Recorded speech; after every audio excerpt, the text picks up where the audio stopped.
Boruto is about to completely violate Mitsuki, just like how Mitsuki violated Kawaki. The 6th chapter of Two Blue Vortex has revealed tons of interesting things to the story, from my prediction of Shikamaru helping Boruto coming true, to a subtle foreshadowing of how Kawaki is about to get exposed. The chapter gave us a lot of answers, along with new mysteries to solve, so let's dissect all of them. With the title being called 3 Years, the chapter has Shikamaru on the cover page with the side text reading "The genius of the Kage is now leading the fire." A chapter focused on the new Hokage of Konoha was something everyone was expecting, especially due to a number of mysteries revolving around his Hokage stature. Why didn't he build his face on the Hokage mountain? This mystery alone made the character of Shikamaru a lot more interesting, only because it indicated his suspicion about omnipotence. Many fans even speculated the idea of Shikamaru becoming the Hokage must have been a late addition to the story. I'm glad that didn't happen, cause it would have enhanced the chances of the prologue scene getting retconned. Simple logic: if they can do a new addition to the story which contradicts the outcome, this means the story is bound to turn a completely different turn. However, the 5th chapter revealing there is actually no Hokage face, and Shikamaru himself confirming in this chapter that he is not officially the village head, clears a lot of things. Not to mention there is nothing written on his Hokage cape as well, meaning he doesn't consider himself as the 8th. With that being said, the chapter starts off with the elders of the village being furious on Boruto and his return to the village. I'm surprised they are still around in this era. I saw a funny meme on Twitter saying they might be the missing of Susukis, explains their immortality. Anyway, the old couple wants Boruto dead. They can't pose a threat to Konoha or Kawaki after the loss of Naruto, and I think they are just acting on the events around them, so hating on them unnecessarily doesn't make that much sense. Shikamaru tries to make them understand how Boruto saved the village from Code, but they still want him dead. This is just a reflection of how much the Leaf Village hates Boruto at this point. The mere victims of omnipotence can't think about anything else, cause they are not as smart as Amaru. However, Shikamaru seems to be really doubtful about Naruto's fate from the beginning. Despite common perception, he did not trust the words of Eida about Naruto's death. The chapter kinda confirms this, as he delayed his Hokage ceremony for 3 years, and this only means that he knew Naruto could be alive. The revelation of Amaru acted as the final nail in the coffin, and I will catch up on that in a moment. Back to the chapter, Shikamaru calls Ino for some documents, and this incident turns out to be a decoy. He just needed to communicate with Ino through the mental jutsu without the interference of the surveillance team. While Ino thought of it as a weird request, he assures that it's for the safety of the village. This was the moment when Shikamaru gathered all his puzzle pieces and decided to take one decision that will explain everything. But before that, we are taken to the Uzumaki household, where a really interesting conversation is taking place between Eida and Kawaki. She reveals the Shinju awakening to him. The Ten Tails is evolving in a very different manner, which has led to a really alarming situation. Further, she reveals they want to devour Naruto as well, and Demon later explains how it could be troublesome to Kawaki. Eida looks at him with a weird look as she's about to say her life is in danger too, but Kawaki completely ignores her and gets enraged that the Shinjus are after Naruto. This yet again proves that Kawaki is only using Eida for his own advantage. His treatment towards her is similar to how she treated Code, again reflecting the concept of karma in the story. Then we get a banger theory from Daemon. He says that if Jura comes to Konoha searching for Naruto, who's dead in everyone's eyes, Kawaki's plans will be exposed and everyone will find out about his lies. He even tells him that unlike his sister, he really doesn't care about him. Daemon aligns with Boruto more as compared to Kawaki, who's just an ambitious and narcissistic guy. This is the 3rd time when he has dropped some really cool detail in the story. Before this, he explained the Uzuhiko technique that even Eida couldn't understand, and now that he has figured out a potential reason for Kawaki's downfall, I think he's actually a smart character. However, we shouldn't forget he's still a kid and was shown to act roughly in the past. I'm not saying he matured in these years. Rather, there is a slight possibility for him to have a godly power known as omniscience. It's the power of knowing everything, and maybe the DNA of Shibai has granted him this feat. This explains how he was so accurate about Boruto's Uzuhiko power, and not to mention, it even foreshadows a huge role for Himawari, cause Daemon has sensed some strange intensity from her. I wonder what he's going to do in front of Shinju Buck. While it would be interesting if he's able to knock him down, but if things end up the other way around, then the village is destined to be destroyed by these guys. Back to the chapter, Kawaki leaves the Uzumaki house only to meet Mitsuki outside. He tells Kawaki he's doing his job of protecting him and Eida, to which he gets called goldfish droppings, which means a person who follows someone like a shadow. This also shows that Kawaki is just holding on to Mitsuki for power as well. If he was a weak individual, there wasn't any need for Kawaki to keep him around. He's abiding by the ideology of Jigen, where he says shinobis are nothing more than tools being used by other people. Just because he has the support of Eida and Mitsuki, he's using them in his favor and could later abandon them if it's for the sake of saving Naruto. By looking at his viewpoint from this way, we can use this statement from chapter 78 to understand his future rage. He says shinobis are destined to die an early death, which means he acknowledges their inferiority and inability to protect themselves. So it can be assumed that after using the shinobis as tools and getting his job done by them, he still ended up in a situation where he had to abandon them. Maybe his lies got exposed as said by Daemon, or the Shinjus are behind this. Nevertheless, he reacted impulsively, explaining how the village got destroyed. But even though he's able to pull off this marvel in the future, it can't be ignored that he got neutralized by a snake of Mitsuki in this chapter. But how is that possible? Is Kawaki really so weak that some venom can make him unconscious even though he's an Otsutsuki, or is something even more interesting going on here? Well, the reason Mitsuki did this to Kawaki was simple. He knew Boruto can sense him, so he just made him lose consciousness and deal with the enemy himself. Something I noticed is that shouldn't Boruto be able to sense the chakra of Mitsuki too? As long as Mitsuki hasn't learned a way to erase his chakra signature, there is no way Boruto couldn't sense his arrival. Did the writers ignore this plot point just to set up Shikamaru helping Boruto, or has Mitsuki learned to erase his chakra signature too? Let me know down below what you think of this. As for Kawaki, there are possibly two explanations for his case. Either he's about to play the same card that he played with Ishiki and he will return in the next chapter, or it could be that Mitsuki was modified with tech that can poison Otsutsukis, making him a dangerous opponent. But I don't think we should underlook the capabilities of Kawaki by this incident alone, only because Boruto was really alarmed about Kawaki in this chapter, and when it came to Mitsuki, he refers to him as a minor business. So either it's just a shadow clone of Kawaki, or this incident along with the grime one was deliberately dropped to make him seem weak and fragile. His comeback could make us all believe how powerful he actually is, and the way he was able to evolve his artificial Dharma eye is the proof that he has done some great training. Back to the chapter, we get a Borusara moment with Sarada blushing and being shy around Boruto after giving him an unexpected hug. Sumire tries to break the ice by initiating the conversation, and then Boruto reveals how Sasuke has turned into a tree, along with the strange evolution of the Ten Tails. Sarada can be seen getting a lot of hate for reacting like this around Boruto without showing any concern for Sasuke, and even when Boruto revealed Sasuke was eaten by a grime, she did not react impulsively as expected by many. The thing which is being said in her defense is that she knows the people who have turned into trees are alive, so there wasn't any need for her to lose it cause Sasuke is not dead. What I think is that these reactions of Sarada only indicate something unique about her character. The writers are trying their best to give her an anti-Uchiha outlook. She is doing things in a completely opposite manner as compared to her ancestors just because she was raised in peaceful times. There is a saying that hard times create strong men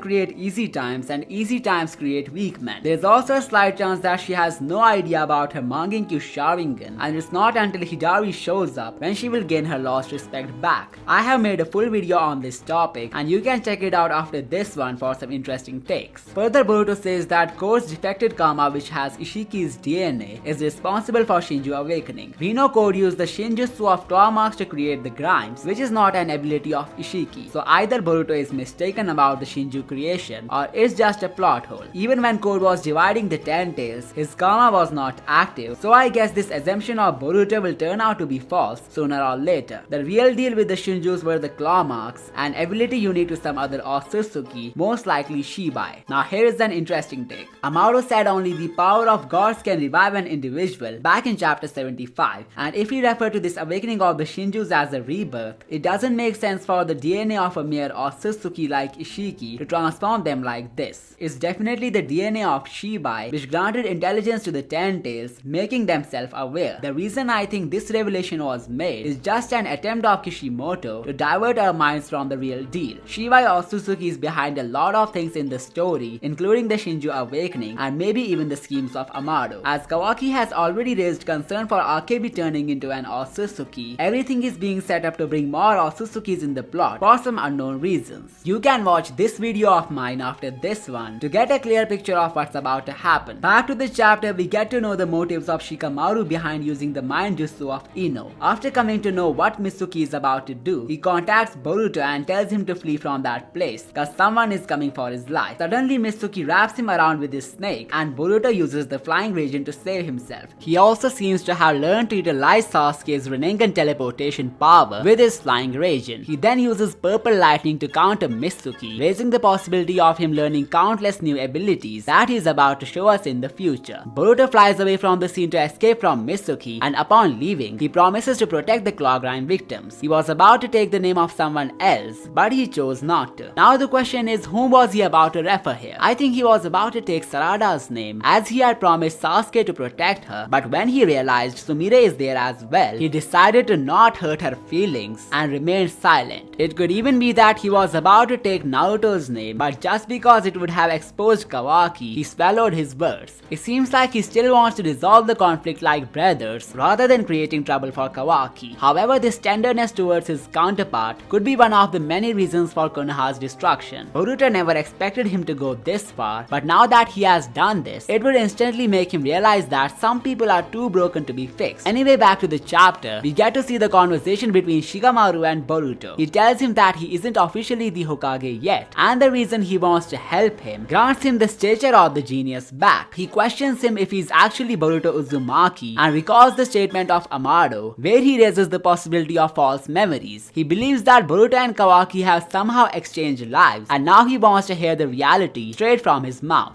Now here's the point that I noticed. Many people might see Shikamaru having to rely on Amado's intel to figure out something is wrong, but I don't think that's the case here. Amado's analysis was very likely the final nail in the coffin for Shikamaru. He must have already started to notice hints which indicate something is wrong with his memories. First and foremost, he never trusted the news of Naruto's death, cause the narrator was Eida. She was in love with Kawaki, and after omnipotence, Boruto replaced him. So how does it make sense for her to betray the only person for whom she came to Konoha at first place? Moreover, the behavior of Kawaki was off as well. He doesn't act like pre-omnipotence Boruto and wants to kill the Otsutsuki's with their own powers. Something only rogue Boruto could do in the eyes of Shikamaru. And these hints joined with the fact that Kawaki has the body modified by Amado were enough for Shikamaru to conclude something is wrong. He must have been suspicious from the very beginning. That's why he backed off from becoming the official Hokage. Back to the manga, Boruto asks Shikamaru to wait as he has got some minor business to deal with. In the final panel, he tells Mitsuki that he's about to go a bit rough. So if this fight between the sun and moon is about to happen in Boruto's base form,